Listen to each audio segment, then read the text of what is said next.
ekitiibwa ng'abantu b'Ennamayiba. Ssebo tukwaniriza omuzindaalo guno gugwo.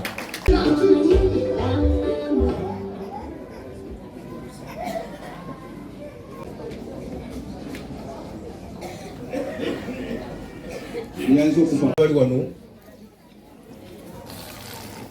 abataka buli badde nsaba ffenna wewaawo amanya gange Ssebo Josefu bompa akawala ako epanja liwedde. Bassebo ne bannyabo ekerenda naye waliwo yalifundira watutunafunawo kubagira kulakola ekyo kino nga tutumaze okwekola mulimu yotekano okuloka 14 yotukusa omusenyu bitatonuka ebuziranjufu.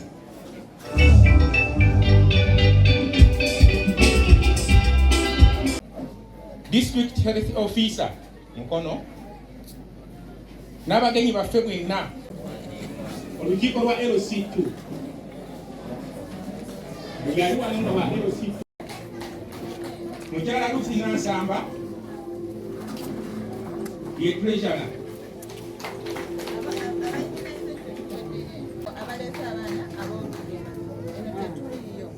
omukyala ng'agire ekitindangongo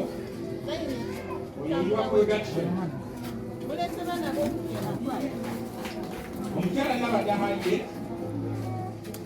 mugino tulina omwami Kamotu Robert nga ye chairman wa Lubugumu, tulina omwami Kivudde Isaac chairman wa Katuba Mawa, tulina omwami Sengu Godfrey nga ye chairman wa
Yangambye tuteeke ebitanda mu ddwaliro nga saddaaka ezimu ze tukola.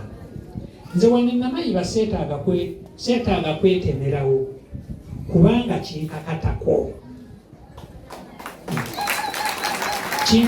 okukikola. N'olwokulaga nti kinkakatako nja kutandika n'ebitanda 15 esooke bigendera.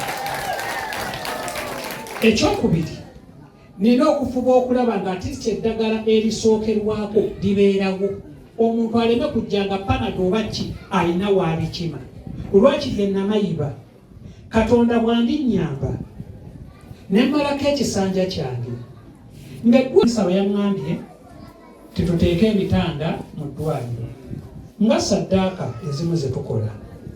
Nze wano Ennamayiba seetaaga kwetemerawo kubanga kinkakatako okukikola. N'olwokulaga nti kinkakatako nja kutandika n'ebitanda 15 esooke bigendera.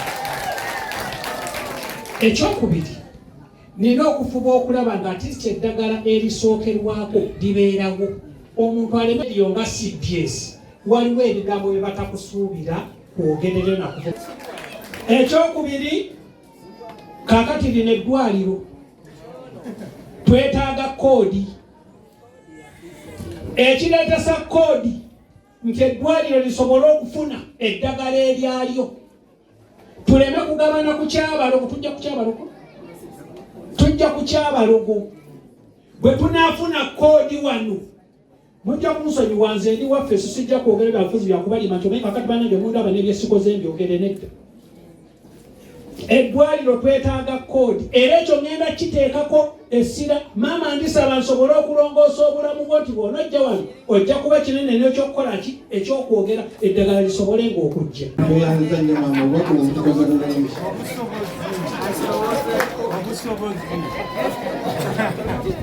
Kuva ku myaka 4 okugenda waggulu. Omwana yenna omuto bwe yalinga akula nga mulenzi yatumbizanga n'akola mountain nekka. Bwaweza emyaka 4 aba takyasobola kukola mountain n'ekola ki? Olw'okuba afunye ebicaafu mu mikwesese giyitamu susu.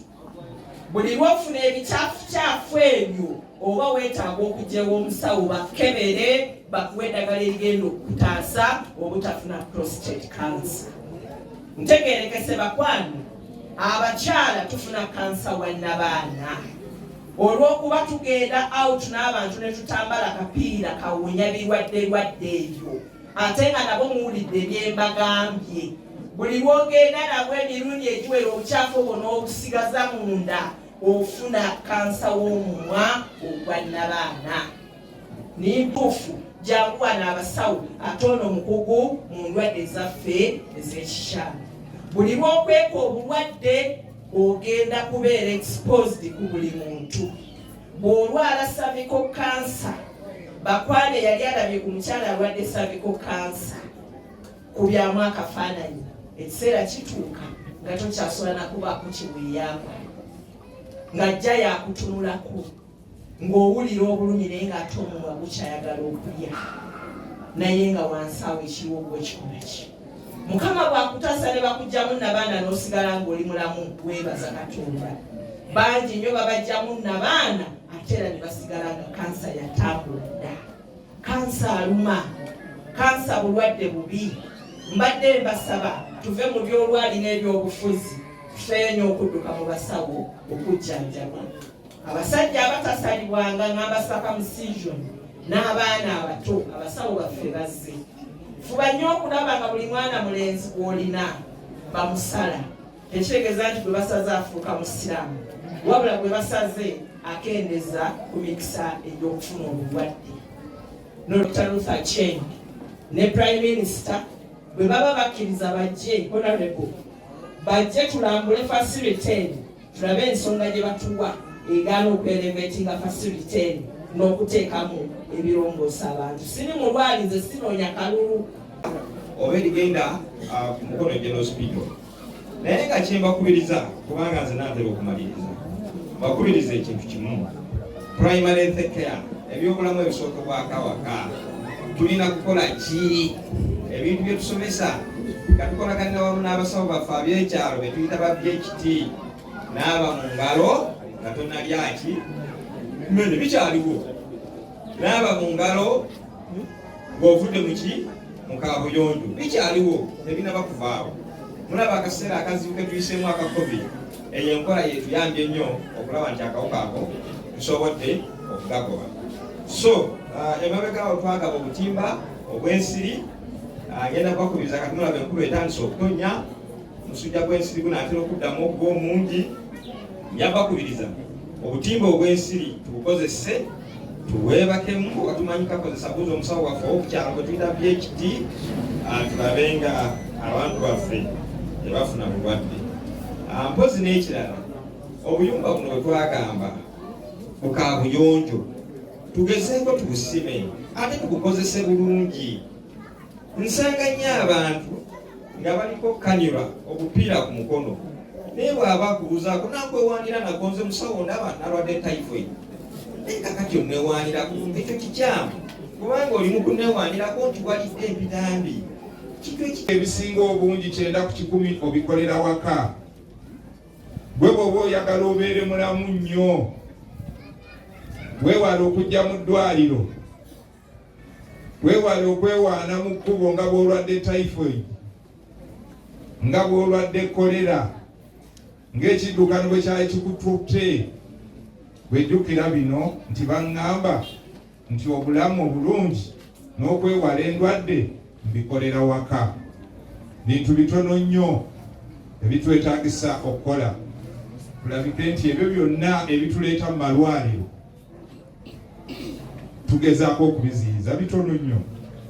N'olw'ensonga eyo olwaleero obudde butono sijja kubasomesa, naye ekyo kimu bamutwala nti obulamu obulungi n'okuziyiza endwadde ezisinga 9 ku 10 bitandikira wakaawo, tebitandikira mu ddwaliro.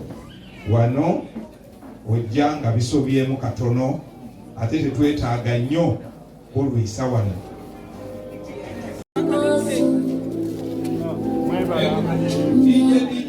Saako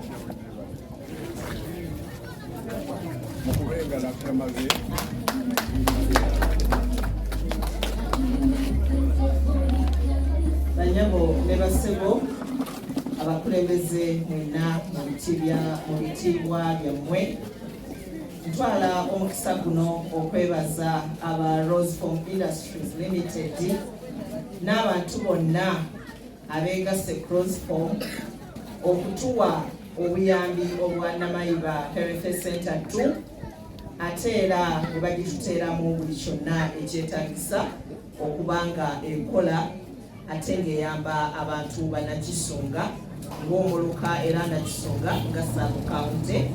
Twebaza Katonda olw'obugabirizi, ate era tusaba Mukama ayongere okubagabirira.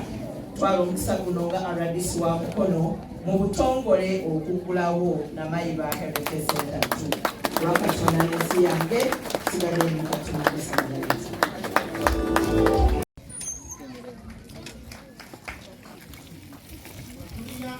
N'omukyala namusokottiza yabaasonyiza ebibanja.